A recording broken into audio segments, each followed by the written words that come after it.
Fala galera, tudo bem? Bora para nossa terceira aula sobre a redação da UFO. Se você está se preparando para o vestibular da UFO, que vai acontecer em agosto, para a redação especificamente, já temos duas aulas anteriores postadas nas semanas passadas. Na primeira aula a gente traz informações importantes que constam no edital desse ano e a gente leu as duas propostas do vestibular de 2020/2. Na aula da semana passada falamos sobre o gênero notícia e sobre o gênero relato, e hoje a gente vai tratar de dois gêneros argumentativos, que são o texto de opinião e o editorial. Como eu sempre gosto de dizer, essa aula não esgota as diferentes possibilidades que esses gêneros têm de abordagem, de escrita, mas eu vou tentar trazer e clarear um pouquinho das nossas ideias sobre esses dois gêneros. A gente está muito acostumado, a ver nas aulas de redação, dissertação, em geral, Enem. Estamos cheios de conteúdo sobre dissertação aqui no canal. Volta aí nos vídeos anteriores, a gente tem temas de redação em que a gente traz propostas, a gente tem aulas básicas que a gente fez uma sequência de aulas falando sobre a estrutura da dissertação, a linguagem, tese, argumentação, no caso do Enem, proposta de intervenção. Mas agora a gente vai trazer um pouquinho sobre gêneros textuais, porque a gente está falando sobre UFO, mas depois a gente vai trazer também conteúdos pensando em Unicamp ou outras provas que cobram gêneros. E aí, os dois gêneros que a gente vai discutir hoje, que são o texto de opinião e o editorial, eles são textos de caráter argumentativo. A gente vai ter uma opinião, uma tese, nesse caso. Então, o que a gente vai olhar é quais são as diferenças principais entre a dissertação argumentativa e esses dois gêneros. Claro que o meu foco aqui vai ser falar do texto de opinião e do editorial. Melhor forma de a gente trazer isso para uma aula é na prática. Então a gente vai ler um artigo de opinião inteiro e um fragmento de um outro, e depois eu vou mostrar dois editoriais para vocês para poder explicar também sobre esse gênero. Bora lá? Bom, seguinte, o que o texto de opinião é, de uma forma bem simples? Então, nesse gênero, a gente tem um posicionamento claro e pessoal. A gente não assina dissertação, correto? No texto de opinião é o contrário. Se eu estou escrevendo aquele texto de opinião, vai ter ali o meu nome, Eduardo, assinando aquele texto. Então, no texto de opinião, sou eu, que estou comentando e me posicionando sobre um tema atual. E diferente então da dissertação, aqui é comum o uso da primeira pessoa, não é obrigatório, mas normalmente ela aparece. E o posicionamento, ele não precisa necessariamente de estar fundamentado em repertórios socioculturais mais clássicos. Dificilmente a gente vê num artigo de opinião, num texto de opinião, uma referência filosófica, uma referência literária, uma referência clássica, histórica, antiga. Em geral, o texto de opinião ele vai refletir a partir de dados estatísticos, de notícias que tenham sido publicadas naquele jornal ou em outros, certo? E informações mais acessíveis ao público leitor daquele jornal. Por quê? Eu tinha comentado isso na semana passada, mas só para enfatizar. Imaginem que eu tenho uma coluna no jornal Folha de São Paulo e eu escrevo toda semana sobre algum assunto do momento. E eu vou deixar claro o meu posicionamento sobre aquele assunto. Como eu vou ter uma frequência semanal de postagem, as pessoas que provavelmente vão ler o meu texto de opinião daquela semana costumam ler os anteriores e provavelmente vão continuar lendo os posteriores. Então, o texto de opinião é como se eu estivesse ali conversando, mesmo que não diretamente, presencialmente, com o meu público leitor. Por isso que a primeira pessoa é possível e muito presente no texto de opinião, e a interlocução com o leitor também, o que vai depender muito de quem está escrevendo e do assunto sobre o qual se está escrevendo. Então, qual que é o grande papel do texto de opinião? A clareza e a objetividade no meu posicionamento, juntamente a uma ideia de diálogo que ocorre entre o autor do texto e os leitores e as leitoras. Podemos ver assim pronomes possessivos, então é comum que apareça, embora não é uma obrigatoriedade, mas a gente pode ver pronomes possessivos que não cabem bem na dissertação, justamente para que a dissertação não seja entendida ou lida como um artigo de opinião, como um texto de opinião. Então, por que a gente costuma sugerir que os alunos não usem a primeira pessoa do singular, ou essas marcas de interlocução, para não desviar as características gerais do gênero dissertação e ele ser entendido ou lido como um artigo de opinião que pode zerar a nossa nota final, por exemplo, numa prova como a do Enem, certo? E pode aparecer inclusive pronomes de tratamento, como você, vocês. No segundo exemplo do texto de opinião, vocês vão ver que isso acontece, no primeiro não, por isso que tem muito a ver também com o estilo. Então, de formas bem interessantes e claras aí, se você não está acostumado a pensar no título do seu texto, para o texto de opinião isso é fundamental, porque o título é o chamativo para a leitura, né? Então, assim como eu falei sobre a notícia, que a manchete é bastante importante, aqui o título também é bastante importante, porque quanto mais instigante esse título for, melhor, mais ele vai atrair a leitura para aquele conteúdo. A estrutura do texto de opinião e do editorial ela é parecida, né, com a da dissertação. Tem uma introdução em que o posicionamento vai aparecer, o desenvolvimento das ideias e a conclusão. A diferença é que se na dissertação para o vestibular a gente está acostumado a ver 4 parágrafos, né, no texto de opinião e no editorial eu posso ter muito mais. Claro que dependendo do tamanho da minha folha e do espaço que eu tenho para desenvolver as ideias. E uma atenção muito importante aqui, a linguagem, certo? Então, usa-se a modalidade formal da língua portuguesa, mas pode-se marcar bem a pessoalidade do discurso, seja com o uso da primeira pessoa, com marcas diretas de interlocução, como eu falei aqui agora, ou mesmo com expressões coloquiais do dia a dia que a gente usa, que talvez não caibam muito bem na dissertação, mas eu posso usar no artigo de opinião, no texto de opinião, ou mesmo alguma expressão mais enfática do meu posicionamento. É um absurdo, isso é de uma imbecilidade que não tem tamanho. Expressões como essas que marquem bem a minha posição, até mesmo afetiva sobre aquele problema ou aquela situação, são possíveis num texto de opinião.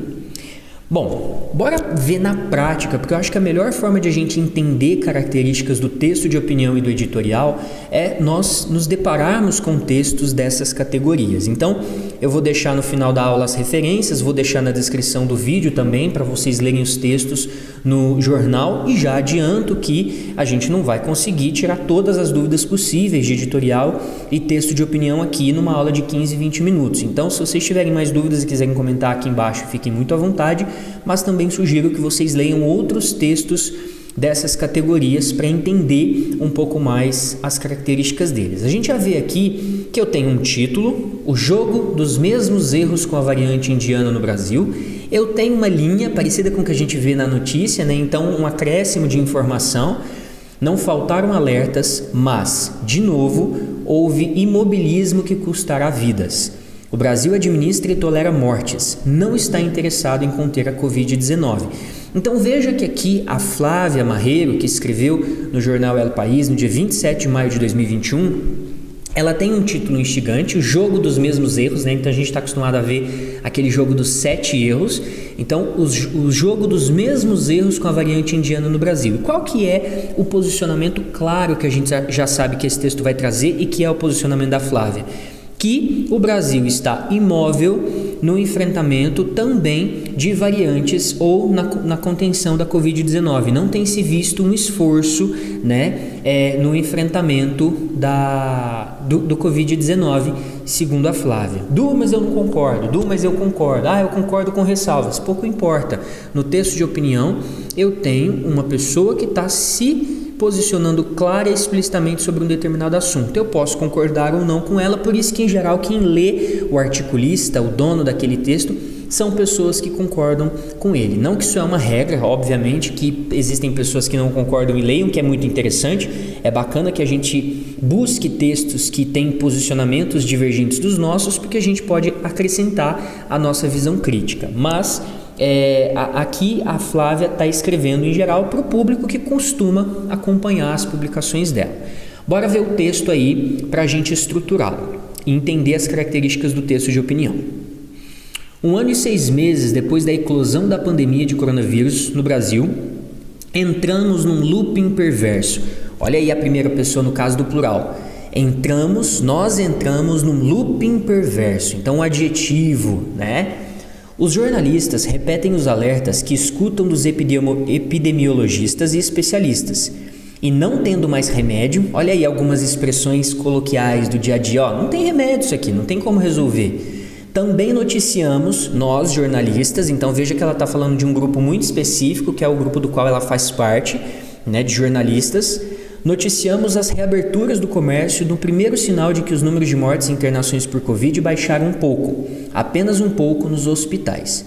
Estamos num novo ciclo agora, com os mesmos erros sendo repetidos passo a passo. A angústia da vez, que acompanha a alta dos números que levam São Paulo a ter, de novo, mais de 80% dos leitos de UTI ocupados, é o impacto que a variante indiana do vírus terá no país.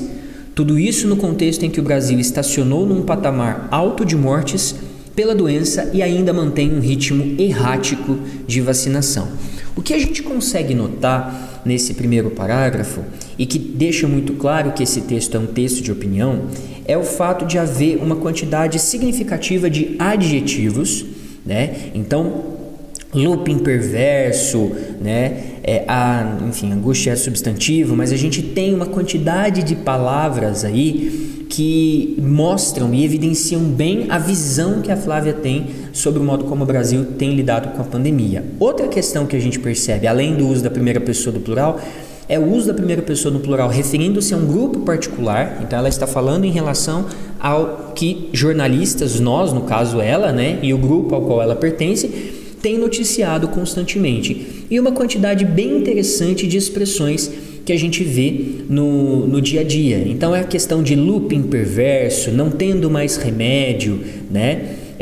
Os mesmos erros sendo repetidos passo a passo, a angústia da vez, né? Então o erro da vez, enfim. Vamos continuar.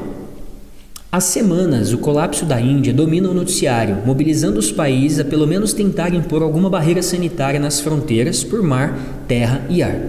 Por aqui onde? Aqui no Brasil, muito pouco, e olha que há documenta experiência internacional a respeito. Mais uma vez, com o Planalto jogando contra, mas também com os governos estaduais imóveis, esperamos dar errado primeiro. Nesta quarta, quando o Brasil já contabiliza ao menos 7 casos da nova variante indiana, algo começou a se mexer. A Prefeitura de São Paulo enviou uma comunicação na qual informa em que, após reunião com a Anvisa, vão começar a fiscalizar o aeroporto de Congonhas. Olha a reticências e Congonhas com uma ironia. Grande hub de circulação interna. Mas e Guarulhos, a maior porta de entrada de estrangeiros no país? Pois bem, olha a marca de oralidade aí de novo, de coloquialidade, né? Há uma portaria que veta voos diretos da Índia desde 14 de maio e pede um teste tipo PCR prévio dos passageiros. Nesta semana, porque o texto foi publicado no dia 27 de maio, então ela está falando dessa semana especificamente, provou-se como a estratégia não é suficiente. De Guarulhos saiu um passageiro que veio da Índia, que vinha com PCR negativo e foi testado para a nova variante. Foi autorizado a viajar a Campos dos Goytacazes, no estado do Rio, antes de o resultado de que, de fato, carregava a nova cepa ficasse pronto. Em vários países, isso simplesmente não seria possível. Os passageiros teriam de ficar em quarentena antes de poder circular. Então veja que, assim como eu falei aqui, né, nessas partes introdutórias do texto de opinião, não se costuma trazer como embasamento para o posicionamento do texto de opinião referências muito clássicas. O livro do escritor russo, o filósofo grego. Por quê? Porque o texto de opinião está muito centrado em um acontecimento recente. Então, o que ela está usando como informação para embasar o argumento de que pouco ou nada se tem feito para conter a disseminação da variante indiana? Ela está dando um exemplo claro de um homem que veio da Índia, fez um PCR prévio, né? E ele foi testado para a nova variante, só que quando se descobriu isso, ele já tinha sido autorizado a viajar para Campos dos Goytacazes. E aí ela está dizendo, em outros países isso não aconteceria. Os passageiros teriam de ficar em quarentena antes de poder circular. O erro na conduta é mais grave pelo resto que já sabemos. Há meses o Brasil convive com um apagão da vigilância genética. Olha aí, apagão da vigilância. Então ela está pegando uma palavra, né, que normalmente é utilizada num contexto em que falta energia, para falar que tem se vivido um apagão da vigilância genética.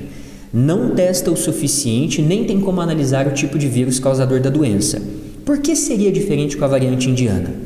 Nesta quarta, enquanto placidamente admitia que o país se prepara para a terceira onda, o ministro Marcelo Queiroga confirmava a demissão da infectologista Luana Araújo, que permaneceu apenas 10 dias no comando da recém-criada Secretaria Extraordinária de Enfrentamento à Covid-19. Motivo? Não foi aprovada politicamente pelo Planalto. Enquanto o looping se renova, às custas de novas milhares de vidas a cada volta, seguimos tristes e brasileiros, como diz o meme, e vemos o futuro se desenhar em outros países após vacinação em massa e lockdown sério. Então, coisas que também são interessantes para a gente avaliar é que, diferente do que a gente está acostumado a ver numa conclusão de uma dissertação, por exemplo, de Enem, que vem com aquela proposta, o texto de opinião não tem, evidentemente, o objetivo de trazer a solução.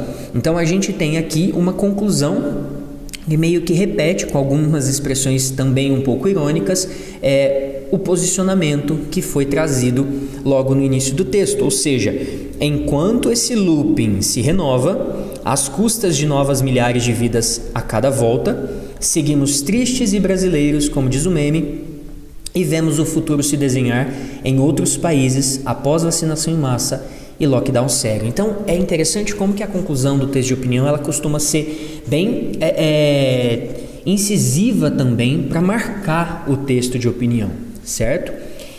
Muito bem. Olha esse texto, e agora eu não vou ler o texto de opinião inteiro para essa aula não ficar de 50 minutos, né? Mas olha que interessante, eu vou deixar a fonte depois do texto inteiro depois, no finalzinho da aula, como que esse texto ele já tem ainda mais marcas de pessoalidade. Título bem chamativo: um raro final feliz na justiça para os jovens da periferia. Temos aí uma linha também. Se mora longe das áreas nobres de São Paulo e principalmente se é negro, você pode ser preso dormindo, trabalhando, dando parabéns para um amigo ou indo pegar um ferro de passar no vizinho. Quem escreveu esse texto foi o Marcelo Oliveira, dia 26 de maio de 2021. Lembrem-se dessa informação do nome de quem escreveu o texto de opinião, porque a gente vai ver que no editorial isso não acontece. Então veja como é que esse título e essa linha já são mais agressivas, né? Então, se você mora longe da área de áreas nobres de São Paulo e principalmente se é negro, você pode ser preso dormindo, trabalhando, dando parabéns para um amigo ou indo pegar um ferro de passar no vizinho. Presos ilegalmente por 62 dias após uma ação espetaculosa da Polícia Militar, 4 jovens da periferia de São Paulo foram finalmente absolvidos pela Justiça na semana passada. É um final feliz a ser celebrado quando se vive em um estado no qual a Secretaria da Segurança Pública comemora, em uma nota oficial, o recorde histórico de presos. Por mais absurda que possa parecer a formulação, saiu para fumar maconha e foi preso por roubo, os casos de prisões forjadas que venho investigando, então olha que interessante, de novo a primeira pessoa clara, eu venho investigando casos de prisões forjadas, ou seja, por mais que possa parecer absurda, a formulação saiu para fumar e foi preso por roubo, os casos de prisões forjadas que venho investigando desde novembro de 2020 me mostraram nestes 6 meses que na periferia, se você for negro, você pode ser preso dormindo, trabalhando, indo buscar um ferro de passar no vizinho, dando parabéns para um amigo ou testemunhar um crime, ou por testemunhar um crime. Ou seja, aqui a gente vê que aquela linha, né, do título aqui do artigo de opinião, do texto de opinião do Marcelo, essa parte aqui é um trecho do próprio texto, certo? Então ele usou uma parte do próprio texto como linha para dar uma informação que chama a atenção para o leitor ler todo aquele conteúdo. Como eu disse, eu não vou ler o texto inteiro, então essa aqui já é a parte final. A absolvição de Alex, Eric, Kevin, Kelvin e Rafael é realmente algo a comemorar, mas só haverá justiça se os agentes que causaram a violação do direito sofrida por eles sejam identificados, processados e punidos. Para isso, no entanto, falta transparência. A Secretaria de Segurança Pública não confirma se foi aberto procedimento pela Corregedoria da PM sobre o caso. A Polícia Civil mudou o comando do 47º DP e apura o papel de seus agentes na prisão ilegal dos jovens. E aí esse texto de opinião tem uma informação a mais sobre o articulista. Marcelo Oliveira é jornalista e dividiu a carreira entre reportagem e assessoria de imprensa. Foi assessor, provavelmente faltou uma preposição aí, né? Da Comissão Nacional da Verdade. Está escrevendo o livro Liberdades Negras Importam sobre prisões ilegais em São Paulo. Por que provavelmente essa informação foi acrescida à parte final do texto de opinião dele? Porque provavelmente ele foi convidado para escrever especificamente sobre esse episódio. Então não deve ser um colunista que semanalmente está ali naquele texto de opinião, certo? Mas veja que, de novo, a conclusão ela tem um encerramento bem chamativo. Olha, tem que se comemorar, né, a absolvição dessas pessoas, isso está ligado ao título, né? Mas comemoração mesmo só acontecerá quando as pessoas que causaram essa violação dos direitos forem identificadas, processadas e presas. Para isso falta transparência, e aí o texto termina dizendo que a Secretaria não confirma se foi aberto procedimento pela Corregedoria sobre o caso. Ponto. Lembrando novamente que não importam as nossas opiniões sobre o texto que foi publicado. Esse é um texto de opinião que representa de forma muito objetiva o posicionamento do Marcelo Oliveira. Fechou? Sugiro, como mesmo disse, que vocês busquem outros textos de opinião para identificarem essas marcas linguísticas que caracterizam o gênero. Vou voltar lá no que eu falei na nossa aula, na segunda aula, em que eu digo que, segundo Bakhtin, o gênero textual é uma sequência relativamente estável de enunciado. Por que é importante a gente entender como uma sequência relativamente estável? Porque existem características que vão permear aquele gênero, mas particularidades que estão ligadas a quem escreve. Então, no texto de opinião, a gente costuma ter um título chamativo, a gente pode ter uma marca de interlocução com o leitor, como a gente viu claramente aqui nesse texto, mas a gente não viu no texto anterior. Não houve um diálogo com quem estava lendo, né? Mas houve o uso da primeira pessoa do plural, referindo-se ao grupo de jornalistas. Então, entender essas características só é possível se a gente se depara com vários textos daquele gênero. Fechou? Bora para o segundo então, e agora a gente vai falar sobre o editorial, né?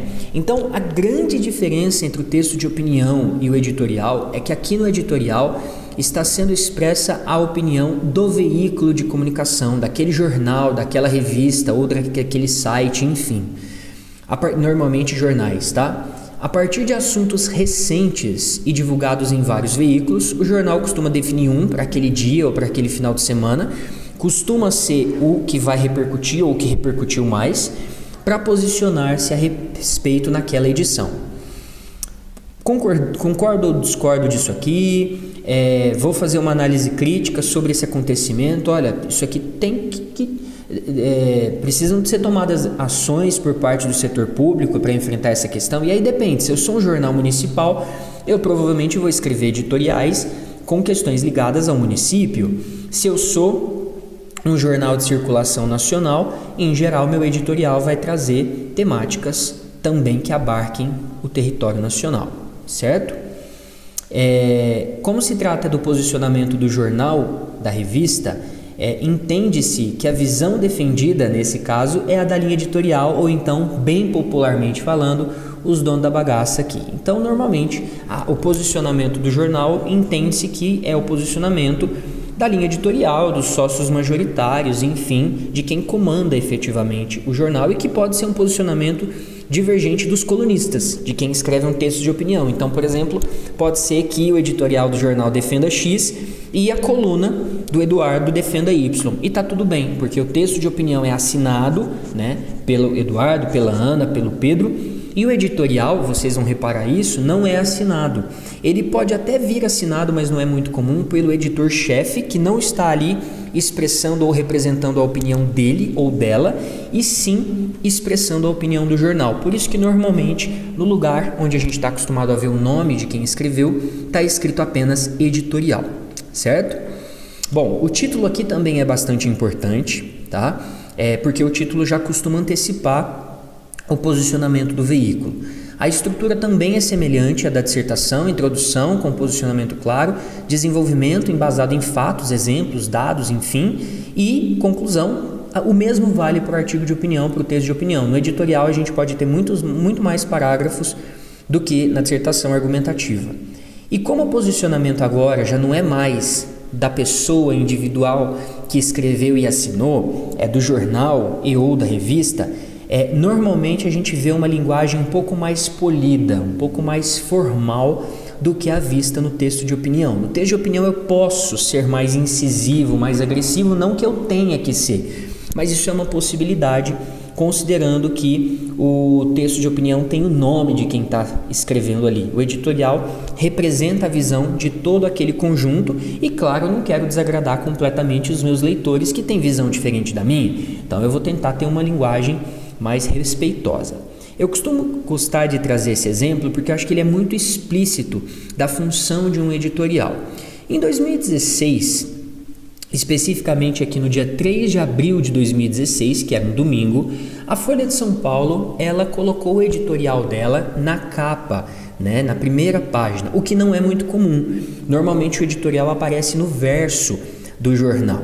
Mas naquele dia 3 de abril, a Folha de São Paulo colocou o editorial aqui, ó, na primeira página. E o editorial tem um título bem claro: nem Dilma, nem Temer. Eu trouxe esse texto inteiro para a gente ler, porque eu acho ele um exemplo bem interessante.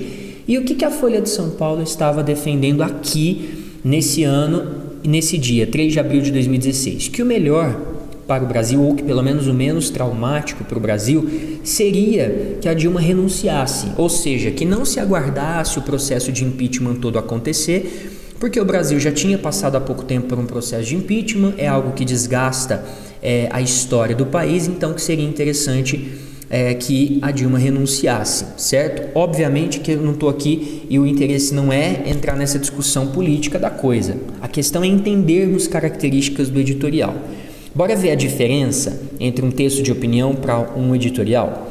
Então veja, a primeira coisa o título é Nem Dilma nem Temer, e aqui a gente não tem nome de quem escreveu esse editorial, a gente só tem editorial, ou seja, esse é o posicionamento da Folha de São Paulo. Como eu disse, leia-se aí a linha editorial, quem manda no jornal, quem são sócios majoritários ou os donos. Então vamos lá, vamos olhar como que a linguagem ela é um pouco mais polida do que a do texto de opinião. A presidente Dilma Rousseff perdeu as condições de governar o país. É com pesar que este jornal chega a essa conclusão. Nunca é desejável interromper, ainda que por meios legais, um mandato presidencial obtido em eleição democrática. Depois de seu partido protagonizar os maiores escândalos de corrupção de que se tem notícia, depois de se reeleger à custa de clamoroso estelionato eleitoral, depois de seu governo provocar a pior recessão da história, Dilma colhe o que merece. Formou-se imensa maioria favorável a seu impeachment. As maiores manifestações políticas de que se tem registro no Brasil tomaram as ruas a exigir a remoção da presidente. Sempre oportunistas, as forças dominantes no Congresso ocupam o vazio deixado pelo colapso do governo. Então a gente tem sim uma certa agressividade na linguagem, mas olha que interessante, é com pesar que este jornal chega a essa conclusão. A gente está se posicionando, mas é com pesar, porque não é desejável interromper, mesmo que por meios legais, um mandato presidencial. No texto de opinião, dificilmente o autor ou a autora se preocuparia com esse meio termo. Olha, infelizmente, esse é o posicionamento que eu quero manifestar aqui. Não que isso não poderia acontecer, mas não é um pré-requisito do texto de opinião. Meu posicionamento é esse aqui, a presidente tem que sair logo e dane-se, né? Ou o contrário, sou contrário ao impeachment por motivo XYZ. Continuando. A administração foi posta a serviço de dois propósitos: barrar o impedimento mediante desbragada compra de apoio parlamentar e proteger o ex-presidente Lula e companheiros às voltas com problemas na justiça. Mesmo que vença a batalha na Câmara, o que parece cada vez mais improvável, não se vislumbra como ela possa voltar a governar. Os fatores que levam à falência de sua autoridade persistirão. Enquanto Dilma permanecer no cargo, a nação seguirá crispada, paralisada. É forçoso reconhecer que a presidente constitui hoje o obstáculo à recuperação do país. Esta folha, e olha que interessante, aqui existe uma menção clara ao posicionamento do jornal. Esta folha continuará empenhando-se em publicar um resumo equilibrado dos fatos e um espectro plural de opiniões, mas passa a se incluir entre os que preferem a renúncia à deposição constitucional. Então veja que o jornal está deixando muito claro que o posicionamento dele diante desse processo do impeachment é que a presidenta renuncie, certo? Embora existam motivos para o impedimento, até porque a legislação estabelece farta gama de opções, Nenhum deles é irrefutável. Não que faltem indícios de má conduta, falta até agora comprovação cabal. Pedaladas fiscais são razão questionável numa cultura orçamentária ainda permissiva. Mesmo desmoralizado, o PT tem respaldo de uma minoria expressiva. O impeachment tenderá a deixar um rastro de ressentimento. Já a renúncia traduziria, num gesto de desapego e realismo, a consciência da mandatária de que condições alheias à sua vontade a impedem de se desincumbir da missão. A mesma consciência deveria ter Michel Temer, que tão pouco dispõe de suficiente apoio da sociedade. Dada a gravidade excepcional desta crise, seria uma bênção que o poder retornasse logo ao povo, a fim de que ele investisse alguém da legitimidade requerida para promover reformas estruturais e tirar o país da estagnação. E aí o texto termina aqui, se não me engano. O Tribunal Superior Eleitoral julgará as contas da chapa eleita em 2014 e poderá cassá-la. Seja por essa saída, seja pela renúncia dupla, a população seria convocada a participar de nova eleição presidencial num prazo de 90 dias. Imprescindível antes que a Câmara dos Deputados ou o Supremo Tribunal afaste de vez a nefasta figura de Eduardo Cunha, o próximo na linha de sucessão, réu naquela corte que jamais poderia dirigir o Brasil nesse intervalo. Dilma Rousseff deve renunciar já para poupar o país do trauma do impeachment e superar tanto o impasse que o mantém atolado, como a calamidade sem precedentes do atual governo. Então, independentemente do que a gente concorda ou não, e de eu ser leitor da Folha de São Paulo ou não ser, a Folha deixou clara, naquele momento de 2016, que seria menos traumático para o país a renúncia ao processo de impeachment. Não importa muito o posicionamento em relação ao que vai acontecer na política, a gente sabe que o impeachment aconteceu, etc e tal, e muita água rolou até chegarmos em 2021 nesse contexto. Mas o jornal deixou claro o seu posicionamento, e o jornal considerou tão importante deixar muito claro o seu posicionamento em relação ao processo de impeachment que ele colocou o editorial logo na primeira página, certo? Aqui a gente tem um editorial mais genérico, ele está falando sobre a violência policial no Brasil, mas veja que a gente tem, assim como o anterior, no caso aqui a gente tem o título, violência policial no Brasil, não tem um posicionamento no título tão claro como o do editorial anterior, mas a gente tem aqui na linha o posicionamento que o El País quer defender. As autoridades brasileiras precisam investigar com rigor possíveis casos de abusos por parte das forças de segurança. Ou seja, olha, é importante que as autoridades brasileiras investiguem os possíveis casos de abuso por parte das forças de segurança. E aí não temos o nome de alguém que escreveu o texto, tá? El País Brasil, dia 15 de maio de 2021. Então bora lá. Na quinta-feira, 6 de maio, a Polícia Civil lançou uma ampla operação contra o narcotráfico na favela do Jacarezinho, no Rio. Os policiais foram recebidos com tiros que mataram um agente. A operação, que durou mais de 6 horas, terminou com a morte de 28 pessoas, tornando-se a ação policial mais sangrenta na história do Rio de Janeiro, cidade e estado que há anos se destacam nas estatísticas brasileiras pela letalidade de suas forças de segurança. Mas é um problema generalizado. Os dados são eloquentes. No Brasil, um dos países mais violentos do mundo, as forças policiais são responsáveis por parte significativa das mortes violentas. Dos 47 mil assassinatos em 2019, aliás, dos 47 mil assassinados em 2019, 13% morreram durante uma intervenção policial. Uma operação contra o tráfico de drogas que termina com esse número de vítimas representa um fracasso operacional para qualquer força policial. Então veja que o jornal está dizendo, olha, se a gente tem 13% das pessoas que morreram em 2019 durante uma intervenção policial, segundo o jornal, isso representa um fracasso operacional. É lamentável que o presidente Bolsonaro, de extrema-direita, parabenize os responsáveis pela operação em linha com seu discurso intolerável de normalizar a morte de suspeitos nas mãos das forças de segurança.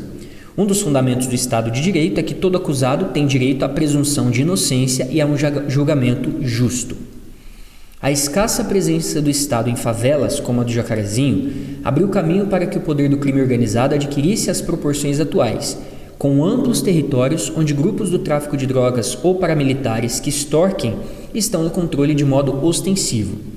Bairros onde vivem milhões de brasileiros, enredados no fogo cruzado, reféns de uma violência diária e sem serviços essenciais para uma vida digna. O combate ao narcotráfico é complexo, Requer trabalho policial, sem dúvidas, mas também implica lutar contra a desigualdade, oferecendo alternativas e oportunidades aos jovens. As 28 mortes do Jacarezinho precisam ser investigadas com rigor. Uma democracia deve lançar luz sobre qualquer suspeita de uso abusivo da força pelas corporações policiais e, se houver, punir. Então veja que aqui a gente tem um texto com 3 parágrafos, né?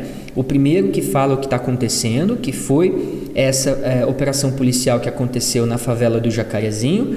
Um segundo parágrafo que afirma, e aí esse é o posicionamento do jornal, que uma quantidade como essas, né, de mortes mostra um fracasso operacional. Existe uma crítica agora feita ao atual presidente, numa ideia, segundo o jornal, de normalizar a morte de suspeitos.